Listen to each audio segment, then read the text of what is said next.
ఎవరైనా భద్రాచలం బయలుదేరితే పాపికొండలు అంటారు. పాపికొండలు కావు, మన దురదృష్టం అన్నీ అలా అయిపోయాయి. దాని పేరు పాపిడి కొండ. తల మధ్యలో ఇలా పాపట ఎలా తీస్తామో అలా గోదావరి ప్రవహించి వెళ్ళిపోతుంటే ఆ కొండలు మధ్యలో వస్తాయి. గోదావరి నదికి వస్తే గోదావరి ఇలా ఇలా విడుతుంది. దాన్ని పాపిడి కొండ అంటారు. గోదావరి లోపల పాపిడి కొండల దాకా పడవలో వెళ్ళేవారు భద్రాచలం వెళ్ళడానికి. అక్కడ అందరూ భయపడేవారు, పడవలు ఆగిపోయేవి.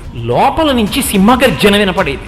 సింహగర్జన వినపడితే ఎవ్వరూ ఏమీ మాట్లాడకుండా పళ్ళెంలో ఎక్కువ కర్పూరం పెట్టి గోదావరికి హారతిచ్చేవారు. హారతిస్తే ఆ బుడబుడ చప్పుళ్ళు, పెద్ద పెద్ద బొబ్బలు, సింహగర్జనలు ఆగిపోయేవి. ఆగిపోతే ఆ పక్క నుంచి పడవ భద్రాచలం వెళ్ళేది. ఏంటి ఎందుకు వస్తుంది ఇలా? ఏ పడవ వెళ్ళినా వినపడుతుంది. ఎందుకు ఇలా వినపడుతుంది అని కొంతమంది ఔత్సాహికులు ఏం చేశారంటే గజఈతగాళ్ళని పట్టుకొచ్చి పెద్ద పెద్ద వలలు పట్టుకుని పడవలతో వెళ్లి అందులోకి దూకి ఎక్కడి నుంచి బొబ్బలు సింహగర్జన వినపడుతుందో అక్కడ వలలు వేశారు.